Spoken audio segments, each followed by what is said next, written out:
एक नीतीश कुमार अपनी बात पढ़ रहे थे।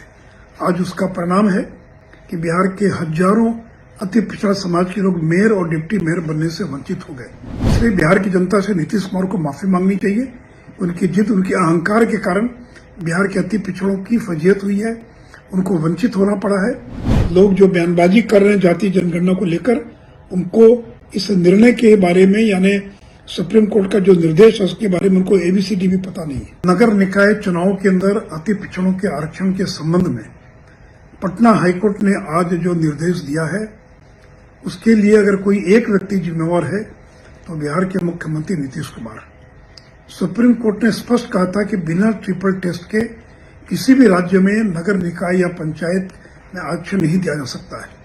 आप एक डेडिकेटेड कमीशन बनाइए जो एम्पिरिकल डेटा के आधार पर डाटा संग्रह करेगा और उसी के आधार पर आरक्षण दिया जाएगा। परंतु नीतीश कुमार किसी की भी बात सुनने के लिए तैयार नहीं थे। मुझे जहां तक जानकारी है कि एडवोकेट जनरल, राज्य निर्वाचन आयोग, सारे लोग इस बात को आग्रह कर रहे थे कि बिना ट्रिपल टेस्ट के चुनाव न कराया जाए। लेकिन नीतीश कुमार अपनी बात पढ़ रहे थे। आज उसका परिणाम है कि बिहार के हजारों अति पिछड़ा समाज के लोग मेयर और डिप्टी मेयर बनने से वंचित हो गए और राज्य की जनता का करोड़ों रुपया चुनाव पर खर्च हो गया, क्योंकि बिना आरक्षण दिए चुनाव नहीं कराया जा सकता है। और हाईकोर्ट ने कह दिया कि अगर आरक्षण देना है तो आप डेडिकेटेड कमीशन बनाइए और उसकी रिपोर्ट के आधार पर ही आप आरक्षण दे सकते हैं। इसलिए बिहार की जनता से नीतीश कुमार को माफी मांगनी चाहिए। उनकी जिद, उनके अहंकार के कारण बिहार के अति पिछड़ों की फजीहत हुई है, उनको वंचित होना पड़ा है। साथ ही साथ तत्काल नगर निकाय चुनाव को स्थगित करने का आदेश दिया जाए, ऑल पार्टी बैठक बुलाई जाए ताकि आगे की रणनीति का विचार किया जा सके। जदयू के कुछ नेताओं का मैंने बयान देखा कि अगर जातिगत जनगणना अगर हो गई होती तो हाईकोर्ट के फैसला नहीं आया होता।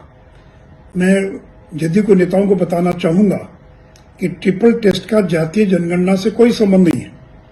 जातीय जनगणना एक अलग चीज है। सुप्रीम कोर्ट ने कहा है कि आप एक डेडिकेटेड कमीशन बनाइए जो इस बात की पहचान करेगा कौन कौन सी जातियां पिछड़ी हैं जिनको नगर निकाय पंचायत में आरक्षण दिया जाना आवश्यक है। तो जिन लोगों ने हाईकोर्ट का आदेश नहीं पढ़ा, सुप्रीम कोर्ट का आदेश नहीं पढ़ा, वो इस प्रकार की बेतुकी बयानबाजी कर रहे हैं कि अगर बिहार में जातीय जनगणना हो गई होती तो आज स्थिति पैदा नहीं होती। जातीय जनगणना एक अलग चीज है।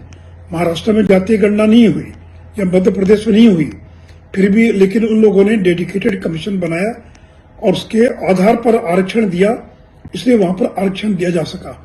इसलिए बिहार सरकार ने अगर साल भर पहले ही सुप्रीम कोर्ट के निर्देशों का पालन करते हुए डेडिकेटेड कमीशन का गठन कर दिया होता, जो एम्पिरिकल डेटा इकट्ठा करके पंचायत और नगर निकायों के अंदर कितना प्रतिशत आरक्षण दिया जाएगा इसका निर्धारण कर दिया होता, तो आज बिहार की यह फजीहत नहीं होती।